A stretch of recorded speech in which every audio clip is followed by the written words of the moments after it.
The Haunted Mansion. Is it good? Is it worth watching? Or is this just another Disney flop? I like the 2003 Haunted Mansion. I thought that was fun. My kids and I enjoy it around Halloween every year. So this reboot, I was super excited for. But I was also worried because if you're going to reboot a classic, if you want to call the Haunted Mansion a classic, you got to get it right.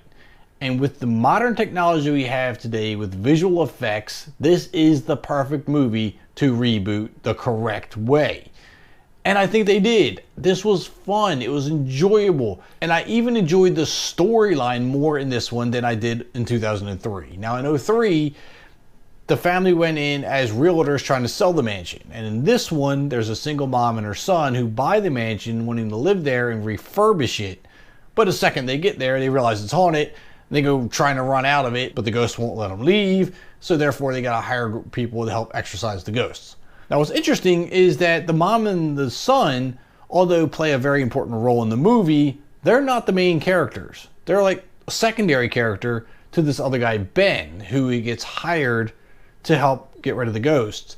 Now Ben is a ghost tour guide, and he's going through his own personal issues and grief and loss, and that plays a large part in the mansion and why the ghosts want him there. So he definitely brings a level of emotion to the movie. Now the ghosts in general, I love what they did with these things. That brings me to my next point, which is the visual effects, which are absolutely stunning in this movie.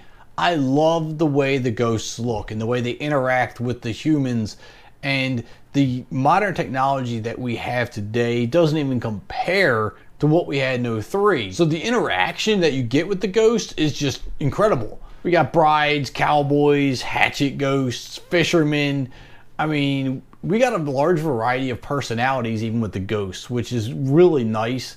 So it's not very tonal with the same style. Oh, we got a bunch of ghosts from this century. It gets kind of boring that way. So I like the different personalities even from the supernatural side of things.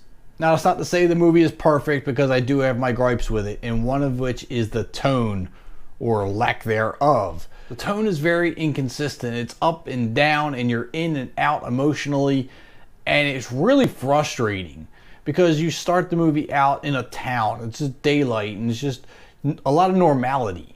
And then you go into the mansion, which is dark and gloomy and spooky, and you get into that vibe and that tone, and you're like, yes, this is what I came for. But then you leave the mansion and you're back in normal town again in the sunlight, so that tone changes, and then you're like almost pulled away from the movie in general. And then you go back to the mansion and you're back to that spooky vibe and tone, and it's back and forth. It's a roller coaster up and down, and you're emotionally just constantly in and out of the movie. It's just really, really frustrating.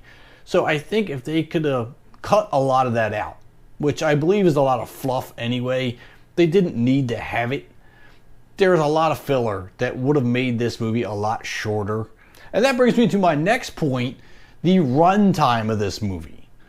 2 hours long, which I just think was way too long for this movie. There was a lot of fluff and filler that didn't need to be there. And a lot of that fluff and filler was that normality, that tone that I was talking about that took you away from the mansion and into a town.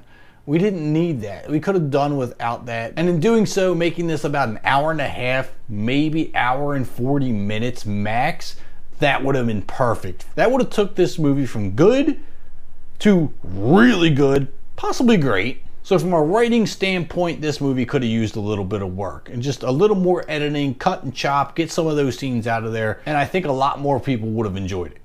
Now, there were some aspects of 2003 that I enjoyed that I wish they would have brought into this one that they didn't, like the singing busts.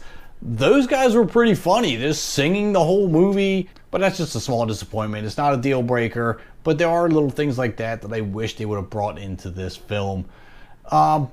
Again, overall, it was good though. I had no major complaints other than the flow. So it's definitely something I would suggest watching. You can make your own judgment calls, or maybe you already have watched it. And in that case, let us know down in the comments what you thought about it. Also, do me a favor and hit that subscribe button on your way out.